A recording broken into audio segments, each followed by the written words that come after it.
Ariel laughed softly, a sound that lightened the mood. We are ready. They followed her instructions, each step feeling more significant than the last. When it was done, Ariel turned to Even, her expression peaceful. We are joined now. In my world, that means more than words can say. Even smiled, his hand still in hers. And in my world, it means we stand together. Jonas coughed. All right, lovebirds. Let's pack up before someone decides to show up and ask what the hell we're doing here. The three of them worked together, the clearing feeling less like a relic of the past and more like a place of possibility. As they left, Even glanced back at the arch, feeling the shift in their journey. The path forward wasn't clear, but it was one they would walk together. Chapter 6. The Ritual of Moons.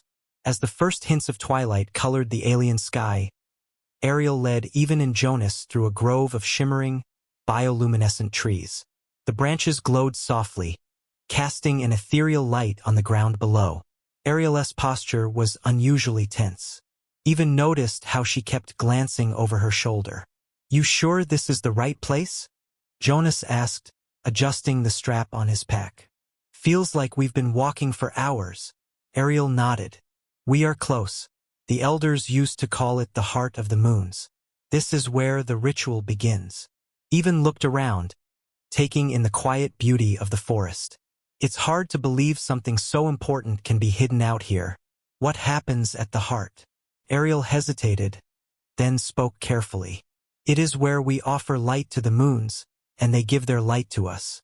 A balance. It means... She broke off and glanced away. It shows... unity. Jonas raised an eyebrow. Unity, huh?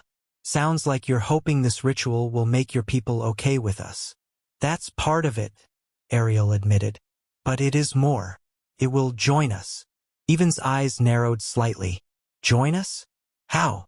By showing we trust one another, she said simply. If we do this, it will bind our worlds. My people will see that humans are not here to destroy. Jonas folded his arms. And you think one ritual's going to convince them?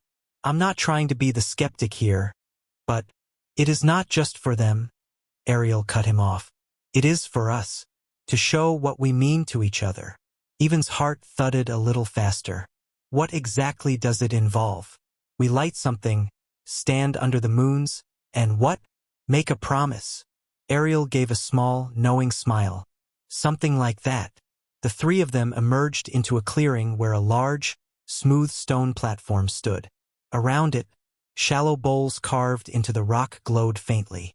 In the center, a large circular basin reflected the pale light of the twin moons overhead.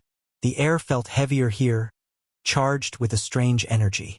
Jonas whistled low. This place is... something else. Even nodded. It feels ancient. Ariel stepped forward, her fingers brushing the edge of one of the glowing bowls. It is. And now we bring new meaning to it. She turned to Even. We must gather stones from the forest. Smooth ones. Each stone must hold a piece of light. Hold light? Jonas asked, skeptical. How does a rock hold light? It will, Ariel said. You will see. Even caught Jonas's shrug and gave him a reassuring look. Let's get to it.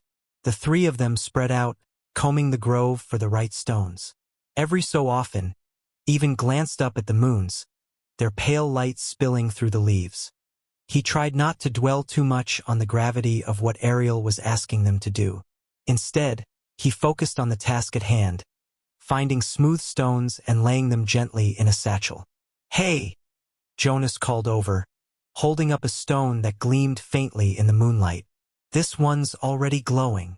Ariel came over, inspecting it closely. Perfect. Bring it to the basin. As Jonas placed the stone into the center basin, the faint light in the rock seemed to intensify, spreading out across the surface. Ariel nodded approvingly. You see? She said. Light flows into them here.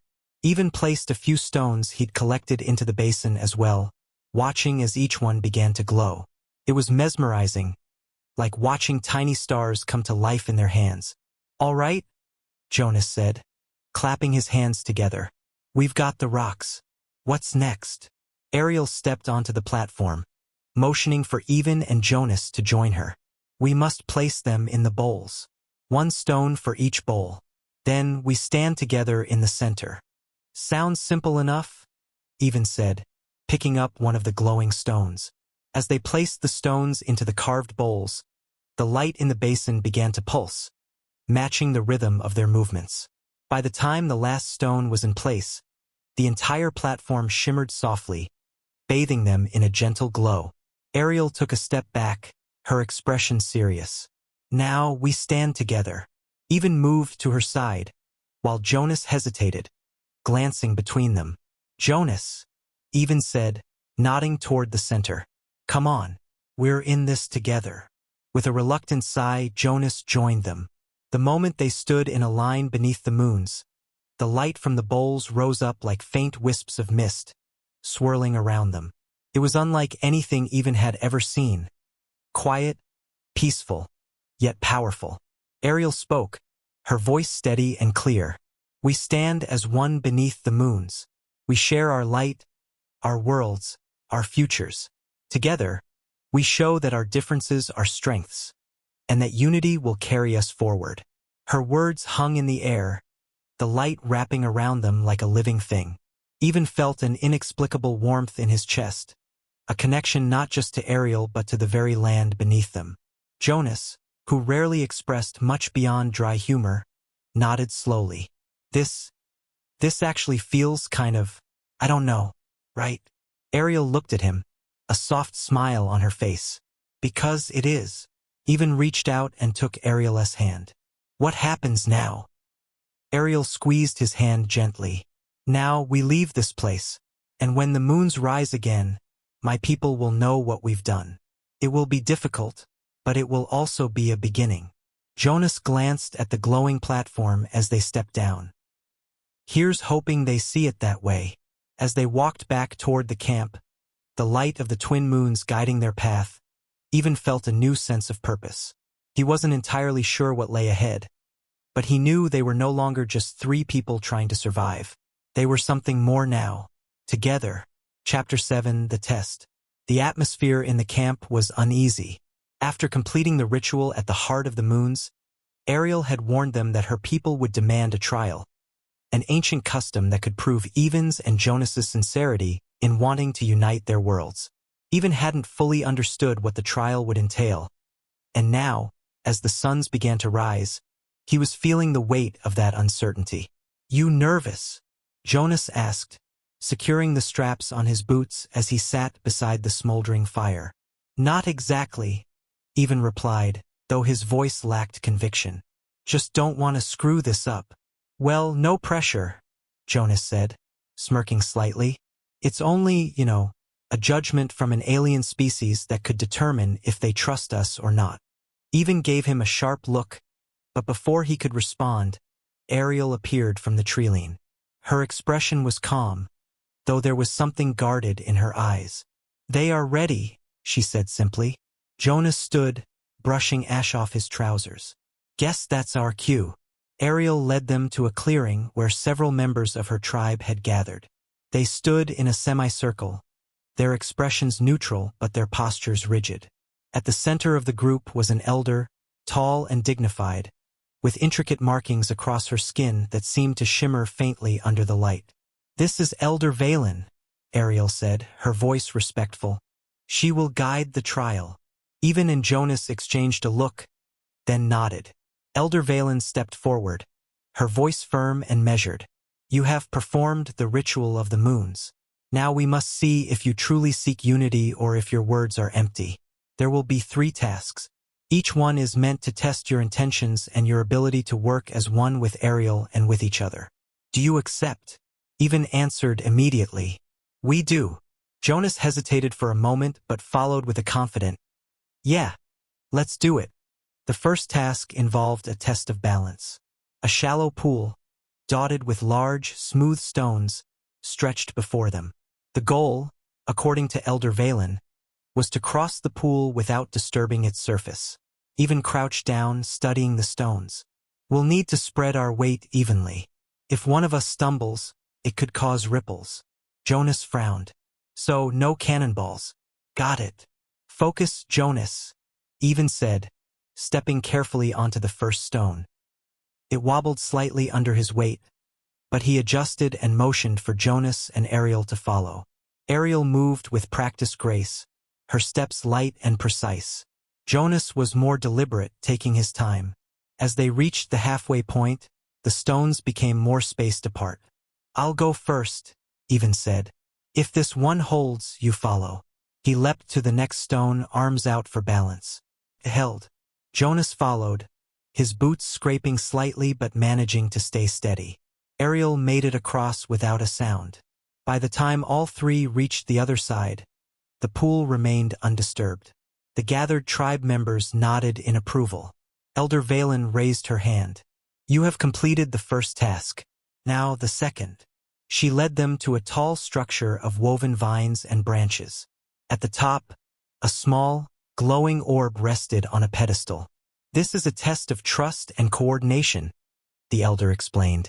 You must retrieve the orb and return it safely. Only one may climb, but the others must guide and support. I'll go, Even volunteered, stepping forward. Jonas tilted his head. You sure? I'm pretty good at climbing. I know, but you're better on the ground, giving directions, Even replied. Jonas nodded, stepping back. All right, just don't fall. Even started up the structure. The vines were sturdy, but the climb was steeper than it looked. Ariel called up to him. Left side has better holds. He shifted his weight, following her advice, and found the climb a bit easier. Halfway up, one of the branches creaked ominously. Stop! Jonas shouted. Don't put your weight on that one. Shift right. There's another hold near your knee. Even adjusted, his muscles straining, and found the hold Jonas had spotted. He kept climbing, sweat trickling down his back, until finally he reached the top. The orb was smaller than he'd expected, pulsing faintly as if alive. He grabbed it carefully and began the descent. Take it slow, Jonas advised. No hero moves. Ariel added. Remember to counterbalance. Lean slightly to the left on the way down. Listening to their guidance, Even made his way back down. When his boots finally hit solid ground, he handed the orb to Elder Valen, who examined it before giving a satisfied nod. You have completed the second task, she said. Now, the final challenge. For the third task, they were led to a wide field. At the center was a strange device, a series of spinning rings suspended above a glowing platform. This test measures your ability to harmonize, the elder said. The rings must be aligned to a single rhythm. All three of you must work together to adjust them. It will require timing and communication. Even stepped forward, studying the rings. We'll need to figure out the rotation patterns first. Jonas frowned. They're moving too fast. How do we even touch them without messing it up? Look for the gaps, Ariel said, her eyes following the motion. They slow slightly at certain points. They took turns stepping in to nudge the rings, calling out patterns as they emerged. Even adjusted the largest ring. Jonas focused on the middle, and Ariel guided them, pointing out corrections and calling out when to stop. After what felt like an eternity, the rings gradually slowed, their movements sinking until they spun as one. A faint hum filled the air, and the glow of the platform grew brighter. When the rings stopped, the tribe erupted in murmurs of approval. Elder Valen stepped forward. You have passed the final task. You have shown trust, cooperation, and a willingness to learn. These are the qualities we value. Even looked to Jonas and Ariel, a faint smile on his face. We did it. Barely, Jonas muttered, though there was a hint of pride in his voice. Ariel stepped closer, her gaze steady. Thank you for trusting me, for trusting us. As the suns dipped lower in the sky, the trio stood together, united by more than just words. They had proven their intentions, and now the path to understanding was open. Chapter 8. A New Dawn. The last hints of night were fading, giving way to a pale morning light that filtered through the alien forest. Even, Jonas, and Ariel stood on the edge of the cliff, overlooking the sprawling valley below. The glowing river that had once seemed so alien now felt almost familiar, like an unspoken reminder of how far they'd come together. Ariel pointed toward a distant clearing. There. That's where they'll come. Even nodded, scanning the horizon. You're sure they'll listen? They have seen what you have done, Ariel said quietly. They will not ignore it. Jonas folded his arms, his brow furrowed. Not ignoring it doesn't mean they'll be thrilled. Let's not forget, we've still got a lot to prove. Even sighed. We'll take it one step at a time. This is about showing we can coexist. Not just survive but thrive. Together. Ariel placed a hand on his shoulder. You have done much already. More than I thought possible. They will see it too. Before even could respond, a distant sound reached their ears. It was faint at first, like the murmur of wind, but grew steadily louder. A group of Ariel's people emerged from the forest, their figures moving with an almost regal grace. Elder Valen was at the forefront, flanked by other leaders and warriors. They carried no weapons, but their presence was commanding. The other tribe members followed behind, their faces a mix of curiosity and caution. As they approached, Even stepped forward, feeling the weight of every eye on him. Jonah stayed just behind, his posture tense but supportive. Ariel stood beside Even, her voice calm but firm. Elder Valen, we have come as we said we would. To stand before you all, not as intruders, but as partners.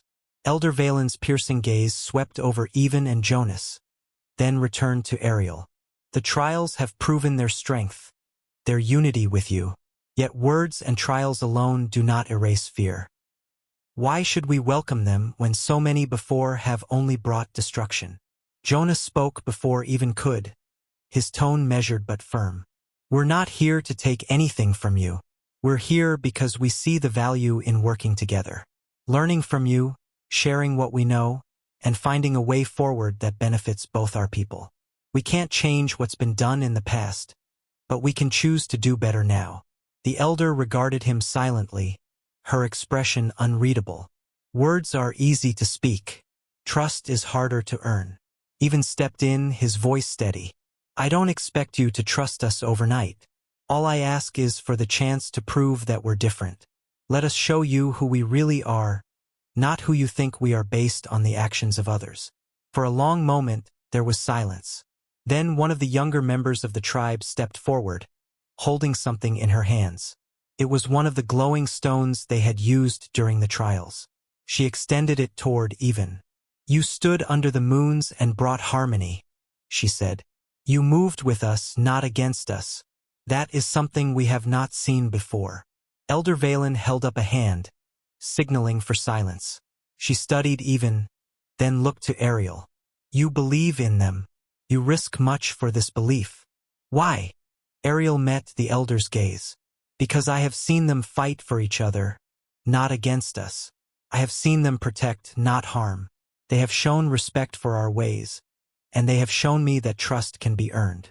I stand here not as one divided, but as one united with them. The elder's expression softened, if only slightly. You speak with conviction, Ariel, and they have done what no others have before. Perhaps it is time we choose a different path. She turned to the gathered tribe and raised her voice. We will not turn them away. We will allow them to stay, to share what they know, and to learn from us in return. But understand this, trust must be maintained, and actions must match words. If that is broken, so is our agreement. Even felt a weight lift from his chest. He inclined his head. We understand. We'll do our part to make this work. Jonas gave a small, relieved smile. Thank you. You won't regret it. The tension in the crowd began to ease. Murmurs of approval rippled through the gathered tribe, and some even stepped forward to introduce themselves. Over the next few days, the camp evolved into something new. Ariel's people shared their knowledge of the land, teaching Even and Jonas about the local flora and how to craft tools from the abundant natural resources. In turn, the humans introduced basic earth technologies, solar chargers, water purification systems, and medical supplies that helped ease daily life. Each evening, the group would gather around a fire, sharing stories. Even found himself laughing with the tribespeople, learning their language, and feeling more connected than he ever had on Earth. Jonas, initially hesitant, began forming bonds as well, particularly with the younger warriors who admired his pragmatic approach to problem-solving. Ariel watched all of this quietly, a contented smile on her face. One night, as the firelight danced in her eyes, she turned to Even. "This is what I hoped for," she said softly. Even nodded. "Me too. It's not going to be perfect, but it's a start." She took his hand, holding it gently. And sometimes, a start is all we need. Together, under the same stars that had once separated them, Even, Jonas, and Ariel built something new. A community that honored the past but looked forward to a future shared by two worlds. The cold chill of the alien night air swept through the shattered cockpit as Even regained consciousness. Groaning, he pushed aside the remnants of the control panel, his mind racing to assess the situation. Beside him, his co-pilot and friend, Jonas, stirred weakly. "Even," Jonas whispered, his voice strained. "Are we?" "We're down, but not out," Even replied, checking Jonas for injuries. "Can you move?" "A bit banged up, but I'll live." Jonas managed a weak smile. Even helped him to sit up, scanning the dark forest surrounding them. Their ship had crashed in a dense thicket, the trees like nothing he'd ever seen on Earth, towering with luminescent leaves. "Let's check the emergency beacon," Even suggested, but as they fumbled with the device, a rustling noise stopped them cold. Out of the shadows stepped a figure, distinctly not human, with iridescent skin and large, curious eyes. Jonas tensed. "Even, be careful." "It's okay," Even said slowly, stepping forward with his hands raised. "We come in peace." The alien, a slender girl with a shimmering aura, watched them, her eyes flickering with uncertainty. "You not Zorak?" she asked in halting English. "No, we're humans," Even replied, surprised by her knowledge of his language. "I'm Even, and this is Jonas. We're explorers." The alien nodded slowly, her gaze softening. "I'm Ariel. You hurt?" "Just some bruises, thanks," Jonas said, managing to stand with even support. "What's a Zorak?" Ariel pointed towards the forest where a distant roar echoed. "Dangerous creature. Comes at night. We need to secure our camp," Even said, looking at Jonas, who nodded in agreement. "Can you help us?" Even asked Ariel. She hesitated, then nodded. "I can help. Follow." With Ariel's guidance, they collected materials from around the crash site to fortify a temporary shelter. As they worked, Even tried to keep the atmosphere light. "So, Ariel, is it just you out here?" "No," she replied as she handed Even a sturdy branch. "But others, they afraid of sky people. Old stories." Jonas chuckled, securing the branch to create a brace. "We're not so scary once you get to know us." Ariel smiled, a warm, radiant expression that seemed to light up the dark woods. "I see this," she said. "You different." As they worked, Even noticed how Ariel moved with grace, each motion precise and purposeful. Despite the strangeness of their surroundings, he felt a burgeoning sense of camaraderie. "Jonas, once we're set up, we need to check the comms. See if we can signal the orbiter," Even instructed. "Got it," Jonas replied. "And maybe Ariel can tell us more about where we are." The night deepened, and the shelter took shape under the glow of the alien moon. As they finished, Even looked at Ariel, who was watching the stars. "You know," he said, "back on Earth, we're always looking up, wondering who's out there. Guess now we know." Ariel laughed softly. "Many stars, many secrets." Jonas nodded, settling against the shelter wall. "Well, I'm just glad one of those secrets is friendly." With their shelter secure and an uneasy truce with the unknown environment, Even, Jonas, and Ariel settled in for the night. The stars overhead a silent testament to the vastness of their journey and the potential of new friendships. Chapter 2. The Language of Trust. As dawn broke over the alien landscape, Even, Jonas, and Ariel stood outside the makeshift shelter, watching the sun cast long, vibrant shadows across the lush undergrowth. The previous night's tensions had given way to a cautious curiosity about the day ahead. So, Ariel even began, clapping his hands together. How do we start learning from each other? We've got a lot to figure out. Ariel nodded, her eyes scanning the horizon. First, safety. Then learn. I show, you follow. Jonas grinned, adjusting his utility belt. Lead the way, Professor. They followed Ariel into the forest, where the light danced through the leaves, painting everything in hues of green and gold. Ariel pointed out various plants, which Jonas diligently recorded on his handheld scanner. This one, Ariel said, pointing to a plant with bright violet blooms, heals cuts, even leaned in, sniffing the flower. Smells like. Careful.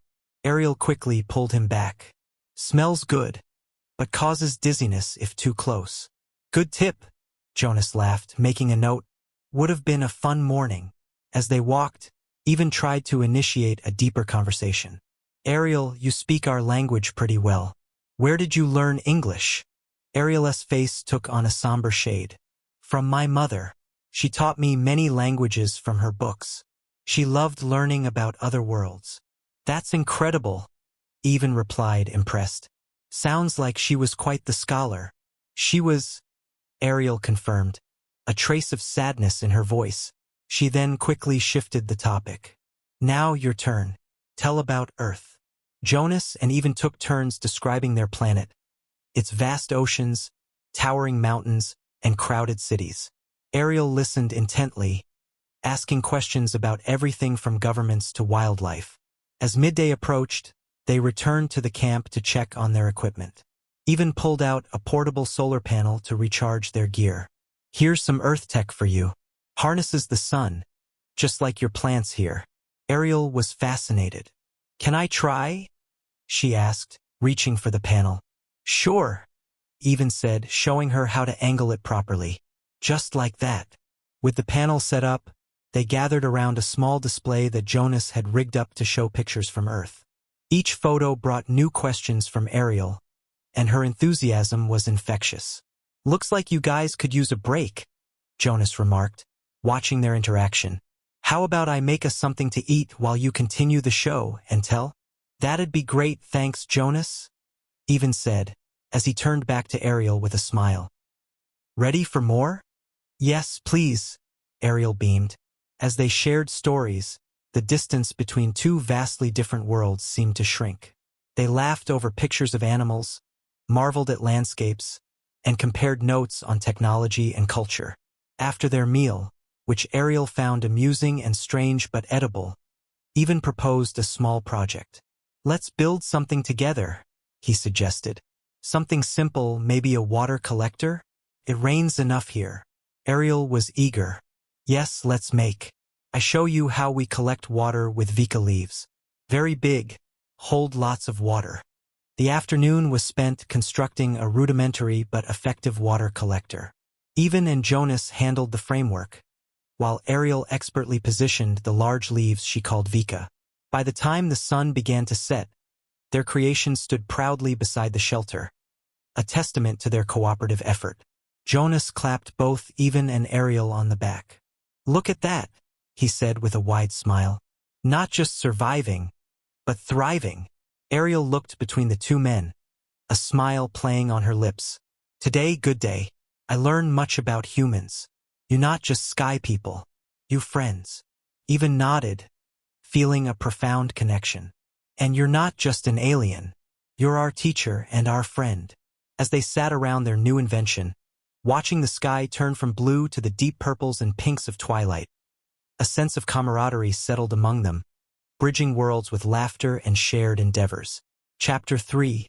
Among the Stars.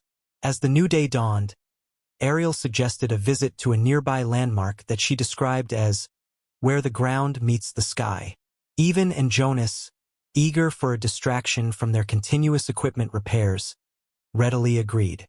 Before setting out, Even packed his digital map and compass. This gadget will keep us on track. Learned the hard way, it's easy to get turned around in unfamiliar woods. Jonas, checking their water supply, chuckled. Wouldn't be the first time, right? Remember the Andes. even laughed, shaking his head. Let's not have a repeat of that adventure. The trio walked through varying landscapes, from dense woods to open fields dotted with strange, towering rock formations. Ariel led confidently, her knowledge of the terrain clear. So, Ariel, Jonas started, glancing around. How often do you explore these parts? Often, she replied. I gather herbs and watch stars from cliffs. Very peaceful. Speaking of stars, even interjected. I brought something from Earth you might like. He pulled out a portable projector. Thought tonight we could watch the stars together, and I can show you some constellations from our perspective. Ariel's eyes lit up. I would like that very much. They reached the landmark, a high cliff that offered a panoramic view of the valley below. The landscape was breathtaking, with a ribbon-like river winding through it and patches of forest that looked like quilted greenery from above. This is beautiful, Even remarked, setting up the projector as the sun began to set. Okay, let's get ready for a tour of the Earth's night sky. As darkness settled, the projector illuminated the cliff face with stars. Even pointed out constellations, explaining their myths and navigation uses. What about those? Ariel asked, pointing to a cluster of stars on the projector. That's Orion, one of our most recognizable constellations, Even explained. See the 3 stars close together? We call that Orion's belt. Ariel nodded, mesmerized. Tell more stories. Jonas and Even took turns narrating tales of Greek heroes and creatures immortalized in the stars, their voices blending with the gentle night breeze. As the earthly constellations twinkled against the stone, Ariel shared names and stories from her culture. That one, she pointed to a bright star in the sky, is Rala, the Wanderer. It said he travels the skies looking for his lost love. Moved by the story, Even reached for his notebook. I'm going to write that one down. The night deepened, and their conversations drifted from stars to dreams and aspirations. Jonas, always the more practical one, steered the conversation towards survival and adaptation. How do you manage the colder seasons here? He asked. Ariel described techniques her people used to stay warm and nourish their crops throughout harsh periods. Impressed, Jonas noted everything diligently. We could use some of that knowledge back on Earth, Even mused, especially in areas hit hard by climate changes. As the projector's battery waned, Even packed it away. Thanks for sharing this with us, Ariel. It's like we brought a piece of home here. Ariel smiled warmly. And thank you for bringing your stars to me. The walk back was quiet, reflective. They had started as strangers from different worlds, but had grown into companions sharing knowledge, stories, and laughter under the universal canopy of stars.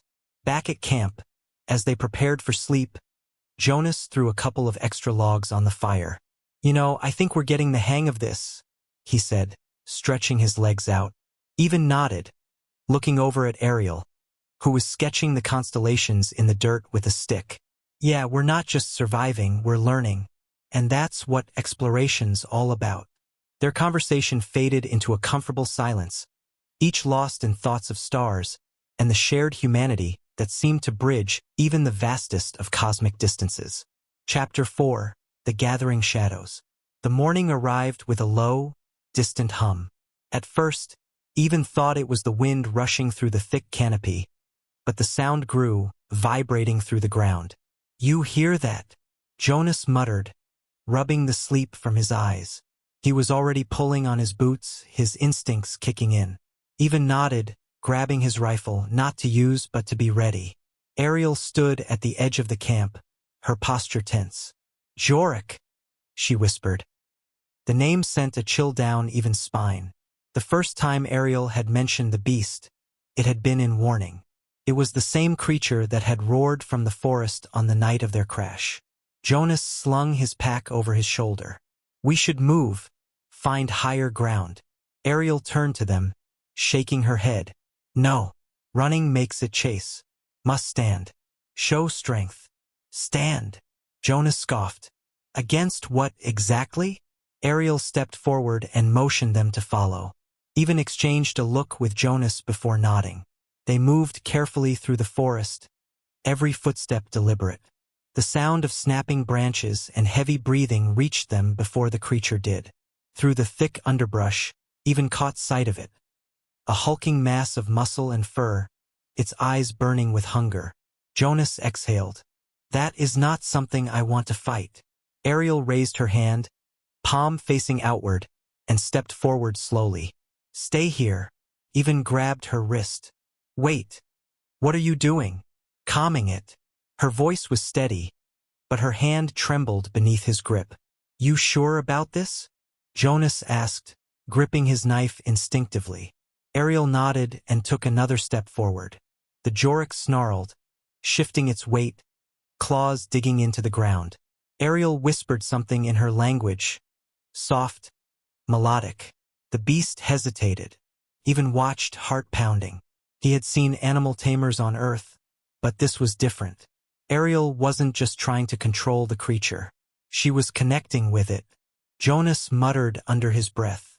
If this goes sideways, I'm not dying here, man. Nobody's dying, Even said firmly. Ariel slowly crouched, extending her hand toward the beast. It sniffed the air, eyes flickering between her and the two men. Then, to their astonishment, it let out a low rumble and backed away into the undergrowth. Ariel exhaled, her shoulders sagging. It was hungry. Now it knows we are not food. Jonas let out a sharp laugh. I need a drink. Even placed a hand on Ariel's shoulder. That was incredible. She turned to him, eyes reflecting the golden light filtering through the trees. You trusted me. Of course, he said without hesitation. The moment lingered. Ariel's hand brushed against his, just for a second, but it was enough to make even aware of how close they were. Jonas cleared his throat. So, what now? Ariel straightened. We should move before it changes its mind. They returned to camp with a new understanding of each other, of the world they had found themselves in, and of the dangers that lurked just beyond the trees. As night fell, they sat around the fire, sharing stories. Jonas detailed the time he got lost in the Amazon, while Ariel spoke of the time she had healed an injured skybird. Even listened, his gaze drifting to Ariel. He wasn't sure what had changed, but something had. She met his eyes, a small smile on her lips. You're still thinking about the Jorok, aren't you? He chuckled. Thinking about a lot of things.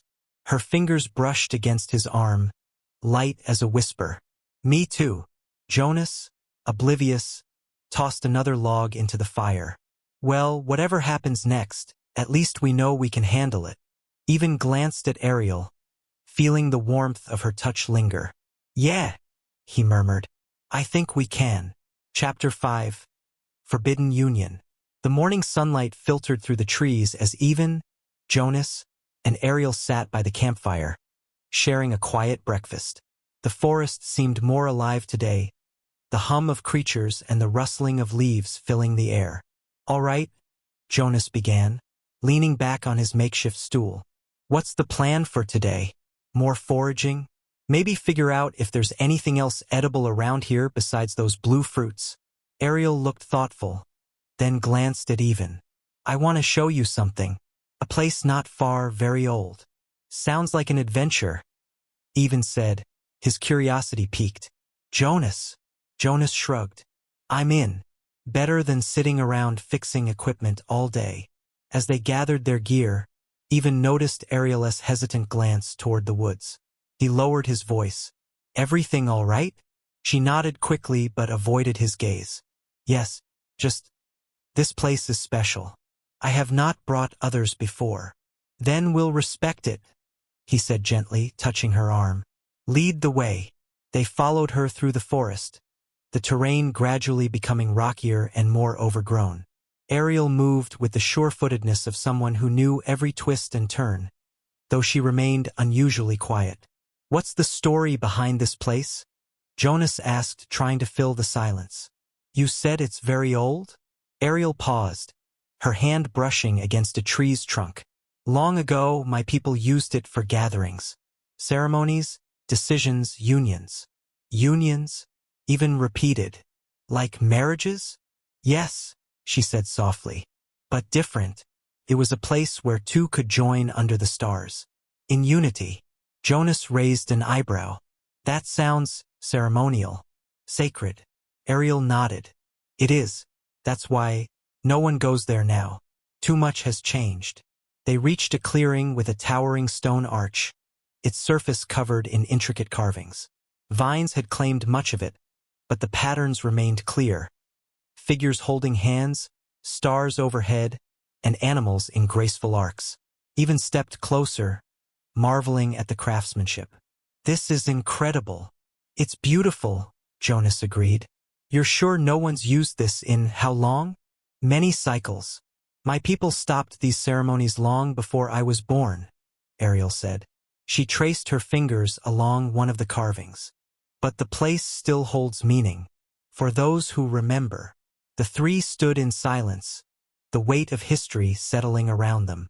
Even could feel something unspoken in the air, a connection not just between them and the site, but between him and Ariel. Jonas cleared his throat, breaking the moment. So, what exactly are we supposed to do here? Ariel turned, her expression conflicted. I wanted you to see it, to understand what it meant. And maybe we could start something new. Even frowned. New. She looked at him directly. A joining. Between us. Jonas blinked. Wait, are you saying? Even stepped forward. Ariel, are you talking about us? Humans and your people. She nodded, her gaze steady. It will not be accepted. But if we do this here, it will mean something. It will show that two different worlds can be one. Hold on, Jonas interrupted, holding up his hands. You're saying this place, this ritual, is how you'd connect with someone? Ariel nodded. Yes, it is not just ceremony. It is trust, understanding, unity. Even glanced at Jonas, then back at Ariel. And if we do this, what happens when your people find out? They will not understand, Ariel admitted. Some may be angry, but it is my choice. Jonas sighed, rubbing the back of his neck. This is way above my pay grade. Even looked at Ariel, seeing the determination in her eyes. You're sure? Yes, she said firmly. I am. Even took a deep breath, then nodded. Then let's do it. Jonas muttered something under his breath but didn't argue. Fine. If you're both set on this, I'll help. But don't blame me when they show up with torches and pitchforks. Ariel led them to a stone platform beneath the arch. She began to explain the steps of the ceremony, lighting a small flame, exchanging a token of meaning, and finally standing together under the carvings as the sun set. Jonas helped set up the space, fetching wood for the fire and arranging the few items they had as if they were precious artifacts. Despite his grumbling, Even could see the glimmer of respect in his eyes. As the sun dipped lower, the three stood side by side, watching the sky turn gold. Ariel stepped closer to Even, her hand brushing his. "This is our choice," she said quietly. "It is enough." Even held her gaze. "It is." Jonas stood off,